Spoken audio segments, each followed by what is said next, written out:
I'm Bob Chaddock. I'm the interim director of the Applied Research Program here at the National Archives, where we pursue research basically that responds to requirements assigned to digital record collections. On behalf of the archives and the archivists, it's my pleasure to welcome you to our panel on technologies, technological hurdles, and research possibilities. As a director of research, I'll preface our panel by sharing my own perspectives that technical hurdles constitute simply a novel opportunity and perhaps some of the most interesting opportunities for research. So in that respect, what I would present this is really as a panel in technical opportunities and also research opportunities. So in that respect, it's a genuine pleasure. One of the things that I would do as well, and then I will sit down, is also in the context of a shameless gesture, but I'll admit it up front, is in the context of this panel, is what you'll see is we have commingled our media colleagues, our government colleagues, and our university colleagues, which in the context of a symbolic gesture of how I would proceed for our conversation to extend, is really the aspect of getting past the physical boundaries of coffee tables to actually promote our conversation. And secondly in this, what I'll do is, in the interests of promoting our conversation, is what I'll do is briefly introduce us all collectively, and that enable our conversation to, including with you all, to basically proceed through the next hour and 15 minutes. It's a privilege for me to introduce David Donald, who's a data editor at the Center for Public Integrity. While this is the first opportunity I've had to meet David, I realize what you see in some of this is particularly those from the media, David is well known to you all. Similarly, it's a privilege for me to introduce Derek Willis from the New York Times, whose activities and interests with data, and particularly politically focused data, is also well known to many of you. But in the context of research, I haven't met Derek until just a few moments ago. Along with that, it's a privilege for me also to introduce Dr. Kenneth Thibodeau, who, as Dr. Wu introduced this morning, had a seminal contribution to define our conference this morning during his tenure at the National Archives ending last year. But today, Dr. Thibodeau, on the technology side, is actually as a visiting distinguished scientist at the National Institute of Science Standards and Technologies Information Technology Lab, where he pursues research involving preservation and access to digital information. Along with us, I'm also privileged to introduce my colleague, Dr. George Strong, who is the director of the Executive Office of the President, Networking and Information Technologies Research and Development Program. Dr. Strong basically directs the activities that contribute to the coordination of multiple agency coordinated federal technologies research. So in that respect, it's a privilege for me to welcome George here. And also introduce another colleague from our research community, which is Dr. Richard Marciano, who is a principal scientist and investigator at the University of North Carolina. Richard holds joint appointments in the School of Information and Library Sciences, as well as in the Renaissance Computing Institute. So in that respect, what we've done is crafted a panel that includes both the interests of forward-looking technologies and approaches for accessing government information, but also added a technologic component as well. So with that, what I'm going to do, David, you and I had the privilege of talking for several minutes over at coffee this morning. And what I'd like to do is provide you the opportunity to particularly welcome your thoughts in the elements of the opportunities for technology to contribute to what I call the pace of transparency. So David and I had a brief conversation that dealt with not just the aspects of, for example, promoting transparency and robust understanding of given information in large volumes, but to basically have the technologic capabilities to also proceed at the pace of investigative journalism, of the news media, and basically public discernment. So with that, David, I know you're at the other end of our panel here, but I'd welcome your thoughts. Thanks. I think to get started with, a couple things. First, I'll maybe mention some of the things in the paper that I posted I'll come back to, but it's, of course, there, and you can look at some of that. To start with Robert's first question, or first way of looking at things, I'm going to think of things in 3 time segments here. First is, for the news media, is breaking news. Story is happening. Most of the media are going to be reactive to that, and they need information right now, probably faster than they did last week and the week before, because the time element in news is compressed so much with the 24-hour news cycle. And I think the AP used to have a saying of something like a deadline every 10 minutes or whatever it was. It's certainly now everybody has a deadline just about every second. So that's one of the time frame. Second is more in the work that I do, and so my context of what I posted online and things is in investigative reporting. Things going on in the news may affect my work. Right now, for instance, I'm spending lots of time with the claims filings in Medicare. Because if we would agree in this room that there are some issues and problems with Medicare, such as the fact that it may just bankrupt us all, that's an area worth investigation. And so I do have the privilege of the time of dealing with, in this case, a relatively large database of about 8 years of claims data. Some of it's sampling, not all the population of data, but it exists in a database at the center of, just in my portion that I have, is over 2 terabytes. And so I need the time to work with that. And, but at the same time, it's not a research project, and so I don't work at the pace that an academic researcher might. I need to get it out quickly.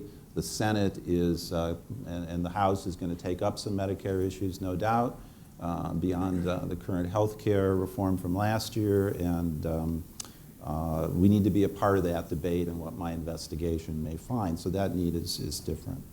And then finally, of course, researchers may take, besides the amount of time in the research, a number of weeks, months, even years in putting the information out. So those are different needs.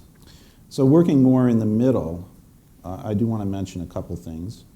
To get kind of a picture of what I do, I kind of liken myself to a cook, because most of my time is in preparation, which some of it's fun, some of it's not, some of it's technical, some of it's craft, and the real fun part is the analysis. It's like eating the meal, and that goes very quickly, because most of my time is spent with the technical problems of getting the data ready for that meal, which is the satisfying part, because that's where the story is, the thing that drives any journalist. So here's a couple things that actually we were starting to get into with the Q&A at the last session. For anybody that has any questions at all about this, it should be clear. A PDF format is not a data format. So anybody releasing things saying, well, we put the data out there and you can get these great PDFs, that means a lot more time for me to break those things down and put them into a usable format. And I can do that often, not always, but often, but it's an impediment. And it does not speed up that process. And fortunately, if I'm working on an investigation, I may take that time, but it may preclude getting information out in a breaking news kind of an environment, say like BP as it was evolving about a year ago. So make sure it's a data format. I'll come back to that. Another problem we face often is missing metadata. Just simple data dictionaries and code sheets. It's the data about the data that makes it all of a sudden usable and really speeds up the time because we don't have to call back and ask questions and get things faxed. And it opens up a sense of, oh, I can understand this data on my own time, not having to search out more information. And surprisingly, it's missing more than you might think. One of my big beefs right now, because is there anybody from Centers for Medicare and Medicaid Services? DHS, or HHS rather? Okay. Is, of course, working with this Medicare data. And it started with what I call a platform assumption. All right? I understand researchers and many social scientists and other academic and health types of research use a specific software, often SAS or SAS, depending on how you want to call it.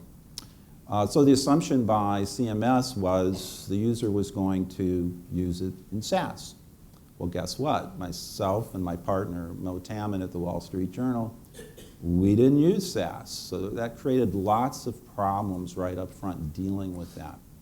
And it's indication that CMS didn't understand all the potential users, certainly some, and making it more readable into the software we were using meant doing a lot of extra work that probably would not have actually been that difficult if they would have started with the data as it were, made it more platform neutral that the SAS users could have used quickly and all of us could have instead of assuming that. One of the problems, for instance, SAS, and I don't mean it's great software, it's just a little expensive for our taste sometimes. And the data came in 1,600 width columns. Not most programs cannot handle that very well.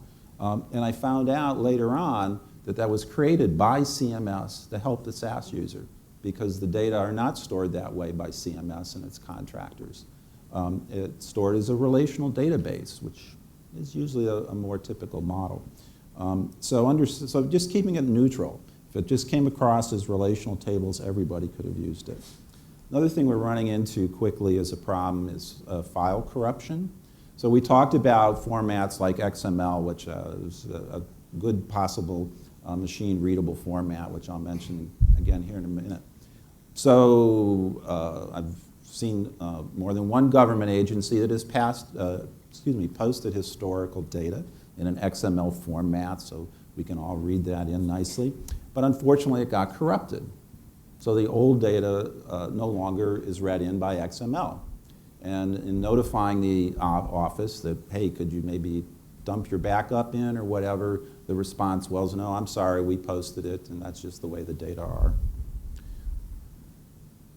So I think it means going beyond the notion of the government agency, office, department, is thinking of itself as a retailer. A lot of the technical problems are assuming that the end user is going to want to use it one way, or you're putting out a product that I need in a very specific way, or you can visualize a user and say, yes, this person is going to do this with the data, but then there are all these other people who are not that consumer that you've identified. So I think thinking of the role of the government agency releasing the data as a wholesaler is where we start with. Now, there are some retail needs maybe on that breaking news side, offering up websites where you can do individual record research with search pages, ASPs quickly, that's fine for specific needs. But it's not the release of the data that probably is going to help me in investigations. It's going to make it difficult for me to see patterns, to put pieces together. As a wholesaler, I need the whole thing. I need to be able to relate it to other data, et cetera. So think of yourself as a wholesaler. I'm the retailer putting out eventually what I think the consumer is going to be looking at. Okay. And we are learning to deal with unstructured data, and I think that'll be maybe one of the topics here. But some things do fit in a form, even though they're not filed as a form. One of my favorites, we look at what happened during the financial meltdown in 2008. One of the things we were looking at, and did a lot of reporting and investigating on, of course, is how this happened. But one of the key documents from the SEC, which is great in giving up its data, because one of the things when I find a search form is, and it's inhibitive to our work, is to scrape that database and just grab it through, kind of ignoring the search form. And the SEC is great about it. They're like, yeah, go ahead, scrape our database, we don't care, which is a nice attitude. But a lot of their forms, or what we think of as forms, are really unstructured text, and they don't need to be. One of the key forms for understanding the securitization of mortgages, which was a big deal, as I recall something about that, was seeing where the money was behind who was securitizing that. And if you're interested in that, that's a 424 B5 form at the SEC. And we did start being able to pull out, figuring out not just the companies securitizing, but where did the money come from? And a few names like Goldman Sachs occurred and whatnot in our work. But the problem was, because of the unstructured way that this form is on the website, it made it really difficult for us to really quantify and pull out. So this reporting became anecdotal rather than as comprehensive as we would have liked. And so we'll be working on that. And so the idea of, at least in an ideal world, everything coming out machine readable with its metadata there, I'm a very happy person, and I think my appetite will mostly be satisfied. But we did also touch upon the entity problem too, just briefly in the last panel that I wanted to mention. This is my name tag. You probably can't see it back there. It says Donald David. Of course, that's never happened to me before with a name like that. But that's bad data. But it's an innocent problem. And that's the problem dealing with most entities, the way they're in data. All right? And so talking about XML, RDF, these things where we can tag the entity, and this notion of a semantic web, I think, and so I'll let those technologists to talk about it, but it would greatly help us to do our work, to report when things happen in breaking news. We need to know who's responsible and who didn't do their job, but also in deep dive investigations, pulling out those things where people are, well, let me just end with this last little thing about the Medicare data I'm working on. One of the places that's had the most experience with it is the Dartmouth Institute. You may be familiar with the Dartmouth Atlas. So my partner Mo Taman and I drove up there and met with David Goodman, who's one of the directors, brilliant man, a physician. So about a half hour after explaining to Dr. Goodman that yes, journalists do this kind of work, he said, well, what do you guys want to look at? And we looked at each other, and we're like, so fraud. And sounded pretty obvious to us. And so Dr. Goodman said, fraud, that's everywhere. That's low-hanging fruit. So this is the kind of work we do. And so these are the problems, though, that prevent us at getting at that. And so I think I'll end with that. Thank you, David.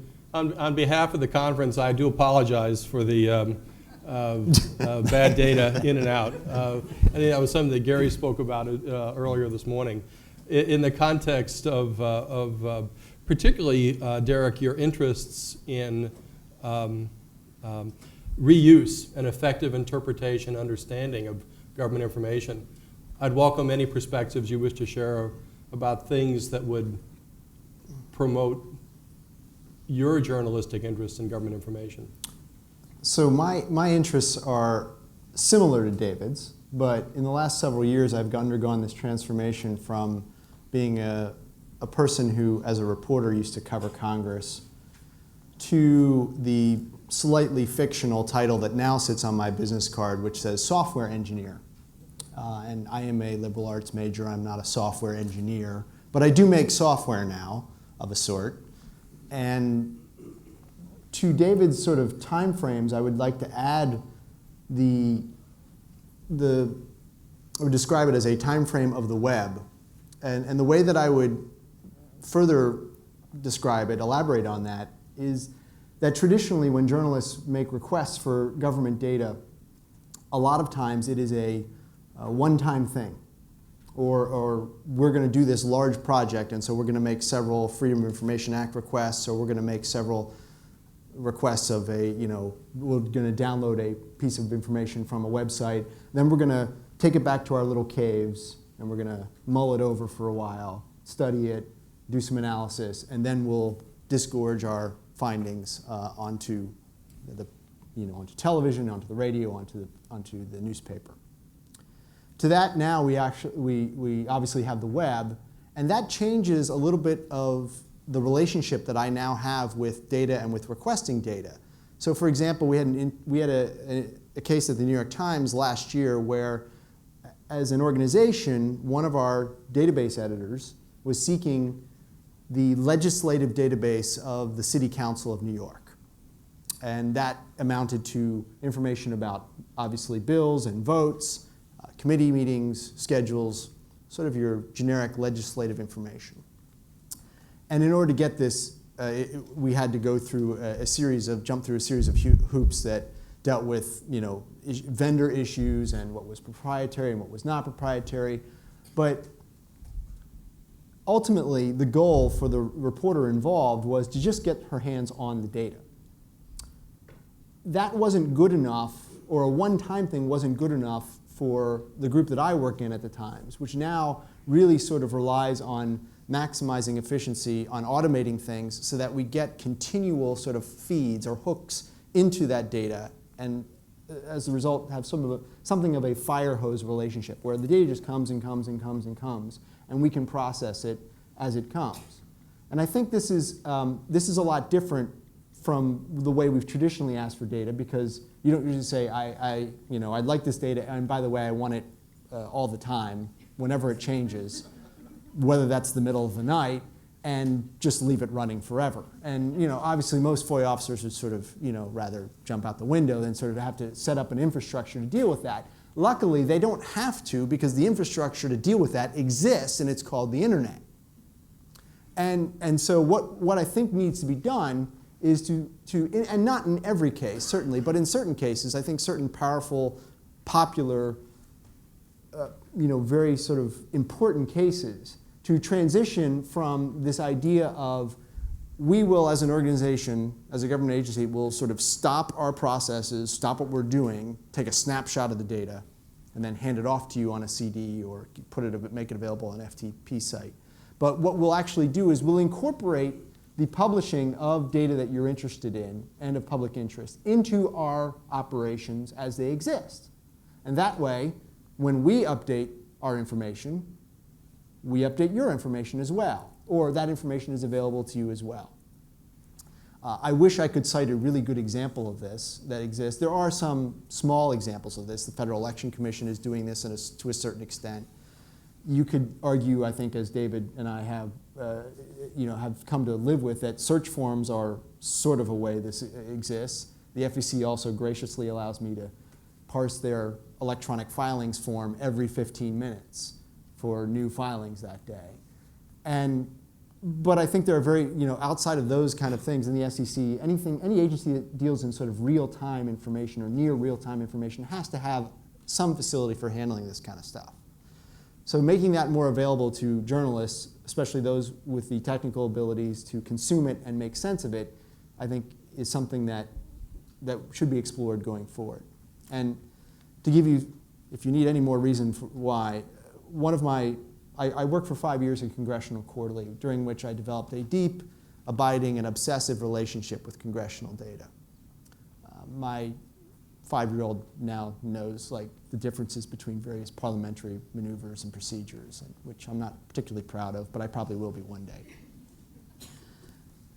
But as good as the information that we get as journalists from, say, the Thomas site is, it requires us to do all sorts of things that not only from a sort of laziness standpoint are annoying to me, in terms of writing scrapers and parsers to consume it, but also from a standpoint of accuracy are very troubling, because the information that I get from the Thomas site is only as good as the software I write to actually go out and retrieve those web pages and parse the information that's in them. And if things change, and even minor things, if the structure of the page changes for a cosmetic reason, it may break my parser or cause my parser to consume more information than it should, or to put something in the wrong place. And what we have in that situation, what I deal with, is a very brittle framework for consuming data and learning from it. And what ideally I'd like to get is a system that I have much more confidence in the integrity, in the accuracy, in the timeliness of the data, where I don't have to constantly be going around and looking at it all the time. In fact, in addition to the scrapers that we've written to parse all the congressional information, I've also written a series of essentially integrity checks to sort of flag things for me, like, it didn't look right, or the scraper may have gone off the rails here, you may want to check this. And while it's good for me to do that, and good for me to write software that actually flags unusual or interesting things in the data, it's also sort of a testament to the broken process I think that we have in terms of, in this new era of sort of real-time, on-time, always-on data, how we can develop a better relationship for both producing and consuming that. And I think there's a lot of work, a lot of things that could be done in that area, both in terms of what journalists, educating journalists about how to do that, but also working with agencies to sort of develop, well, these are the things that we're interested most in, and how can we incorporate those or get those incorporated into a always-on or a continuous publishing cycle. Because if we have to have deadlines every second, then why should we just be the only ones? Why shouldn't we just drag our government friends into that as well? Richard, in what we've spoken about and what we've talked about this morning, and your work involved sustainable archives and particularly leverageable technologies in a world where data is always on and analyses are also active and perpetual. I'd welcome your perspectives on either technical approaches that you're engaged in or opportunities. For example, what I would even consider to be I'll use a mixed metaphor of computational accessibility to government information for the purposes of public dissemination and understanding. So in an attempt to answer this question, just a little bit of background. I'm a technologist. I used to work at the San Diego Supercomputer Center, was there for 13 years. And I've sort of, on this panel, I'm participating or entering this conversation in terms of a technologist that has had the privilege to work with the National Archives for over a decade now. I think it's important to note that this panel sits between sort of earlier FOIA federal conversations, and the next panel is local data, tribal data, et cetera. And the kinds of activities I've been involved with have been at both those levels. So when we talk about the fire hose for data, or scaling the content, or data constantly available, et cetera, what I've looked at in investigations and collaborations over the last few years is both aspects that are now being called big data and that have computational data aspects, but also the other side of the coin, which is looking at technologies that don't just scale up, but that scale down as well. And I'm guessing that there might be, and this is not my domain, so I'm probably overstepping here, but in terms of looking at the kinds of computer infrastructure that would serve open access policies and would serve the needs of big networks, let's call it that, or small newspapers, things at different scales, we need to be mindful of a whole range of technologies. And we've been looking at that.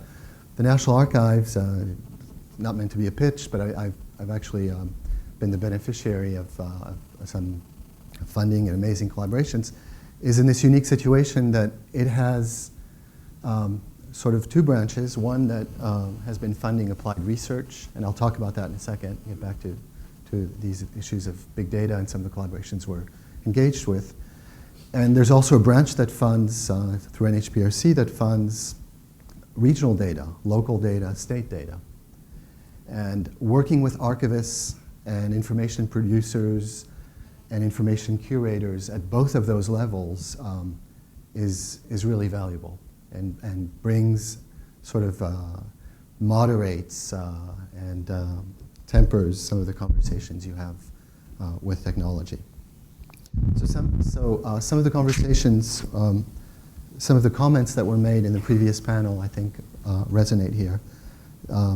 Sarah Cohen talked about the need and the value to work with people who really understand the records and the data. So what our collaboration with the National Archives has given us from a technology perspective is deep appreciation and understanding of records management frameworks, the nature of records, and issues, hopefully we'll have a chance to come back to that I think might be relevant to the nature of media and information, such as reliability of information. So archivists call that provenance, or their concepts that we might try to map over, of authenticity of the information, reliability, being able to ascertain that you have good sources and that you're operating within certain realms. So these are all issues that factor in these conversations, and I would venture to say that perhaps, since this is a mixed panel and a mixed crowd,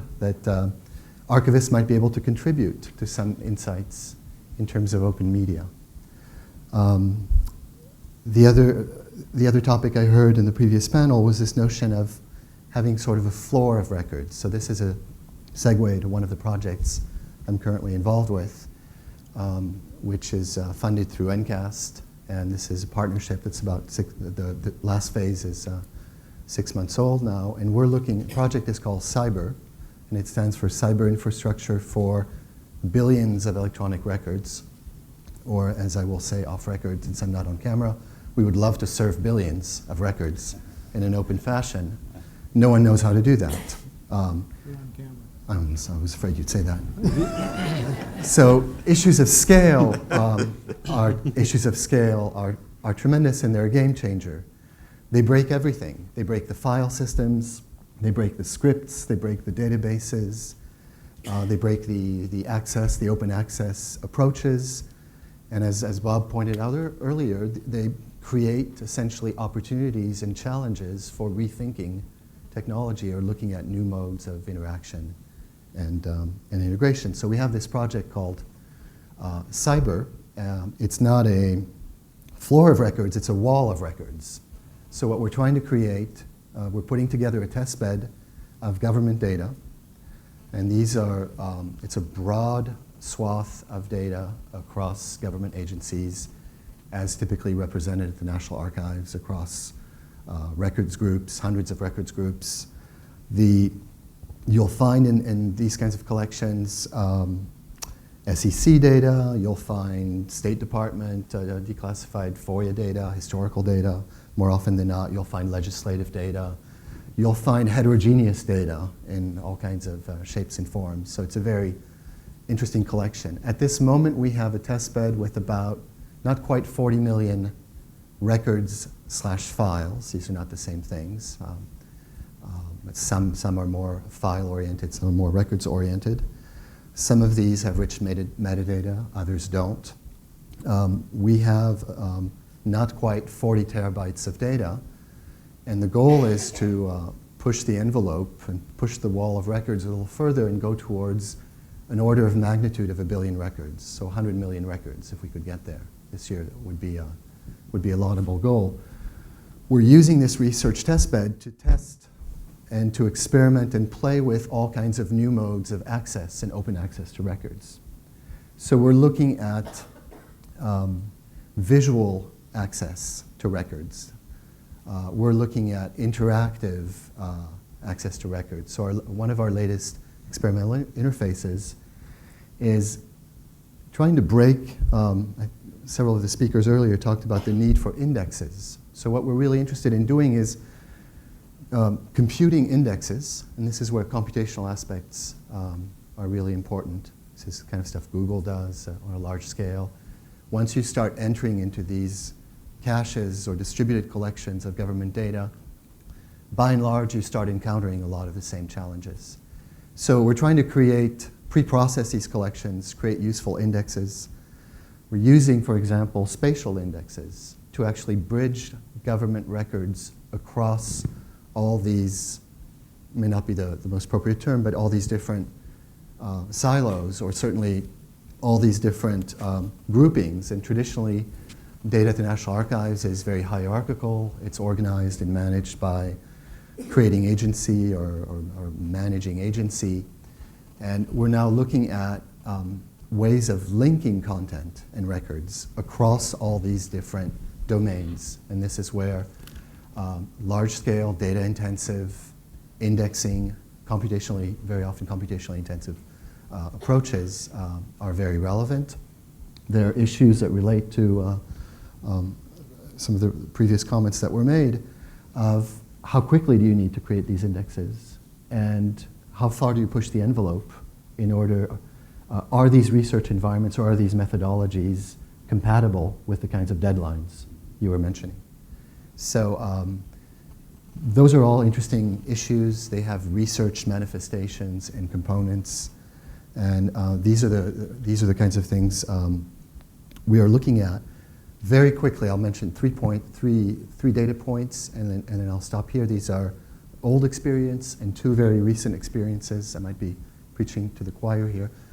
Actually, one of my very first experiences as a research scientist at the San Diego Supercomputer Center, I think within months of starting to work there, was this might be more the sort of the lone FOIA requester. Someone came knocking at my door, an environmental activist / journalist, and plunked down a 9mm tape that he had acquired from the Forest Service. Acquired might not be the proper term. And so his FOIA request was successful, but he had no idea what to do with the information. So no one wanted to take on that project. It was somewhat controversial, being new and naive. I thought, this is great. Data I haven't seen before and new formats we can play with. So we played with that data, decrypted it. A lot of it was geospatial data in formats that are not open, which is a huge issue, that are proprietary, that are not XML, that certainly were not back then. This was some 15 years ago. So we took that data, sort of deconstructed it, rebuilt it, extracted metadata automatically, created a 3D representation of that environmental space. It was Prince of Wales Island, Southeast Alaska. So we created a 3D printout of the island that was translucent, and you could retroproject layers of data from within, sort of a tactile map, almost like environmental braille, and play with it, and all kinds of things like that. And we had a collaboration that lasted several years. And folks from visual arts and the humanities were involved. And what we found in all these types of environments was the need for mashups, absolute need to make sense of the data, to make sense of the records and the FOIA. You needed to recreate context that typically involves federal records and local records, tribal records in this case. So this panel sits between, is anchored between these right spaces. So last 2 points, and I'll come back to big data, is I had the privilege, Jay Hamilton invited me to sample a conference in Raleigh 2 months ago, which was the annual Computer-Assisted Reporting Conference, CAR 2011. And this is organized, I'm preaching to the choir here, by IRE and NICAR. And quite fascinating, because I tried to sample the technologies that were there.